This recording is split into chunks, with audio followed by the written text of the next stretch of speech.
Wasema kuna mwanachuoni mmoja alikuwa hakimu, mtu mwenye busara sana na ni msomi, na Allah alimjalia minal athriya, alikuwa ni katika watu matajiri. Asema siku moja amekaa na wanafunzi wake wasomesha, akaingia bwana mmoja mahul qarura, amebeba chupa qarurat ma, chupa ya maji, chupa ya kawaida ya maji. Akakaa mbele yake. Yule mwanachuoni hakimu akamtambua huyu hana malahih talib alilm, hana sura za kwamba ni msomaji, ni mwanafunzi, lakini akamsoma huyu ni mtu vile alivyokaa na heshima yake. Huyu ni mtu alikuwa na uwezo mkubwa, lakini Allah akampa mtihani ya kufilisika. Akakaa mbele yake na chupa yake, akaendelea kusomesha, alafu akakatiza, akamwambia, shekhe, niambie una tatizo gani, una shida gani tukusaidie? Akasema sina tatizo. Akamwambia basi ongea. Akamwambia maliza kusomesha. Akamwambia la, mimi nataka wewe useme. Akasema mimi nauza hii chupa ya maji. Wanafunzi wote na ule shekhe alikuwa na mtoto wake pale, akamwambia waiuza kwa bei gani? Akasema dinari 100.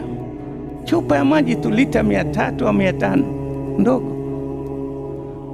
Shekhe akamwambia basi mimi nitakupa 150. Akasema la, 100 peke yake. Shekhe akamwambia yule mwanawe, mtoto wake, ingia kwa mamako ulete dinari 100. Kampatia.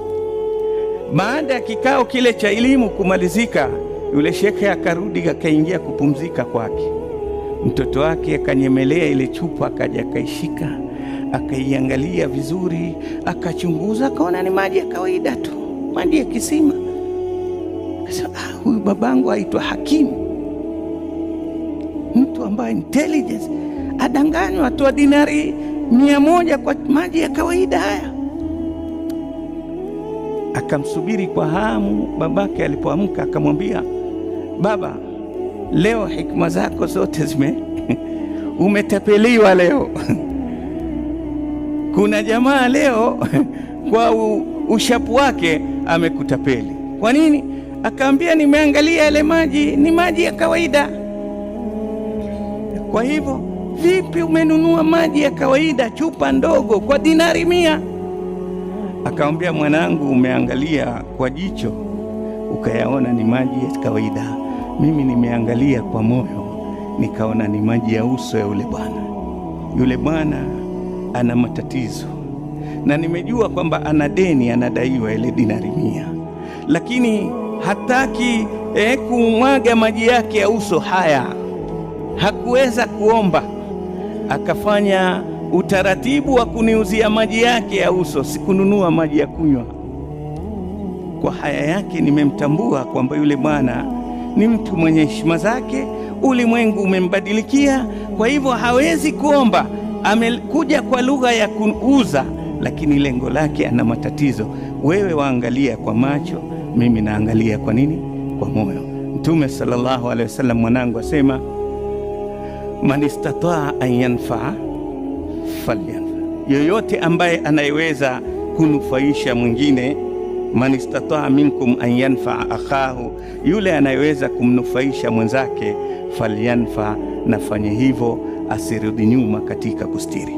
Ndio Qur'ani akatwambia, wa fi amwalihim haqqun lisaili wal mahrum. Kuna wale waumini wa kweli bora watakaoipata janna ni wale ambao katika mali zao wana hali mbili, wameweka haki ya wenye kuwaomba, lakini kuna wengine hawawezi kuwaomba, lakini wanatambua pia hawa wana matatizo, wana fungu lao, hawa waachi nyuma.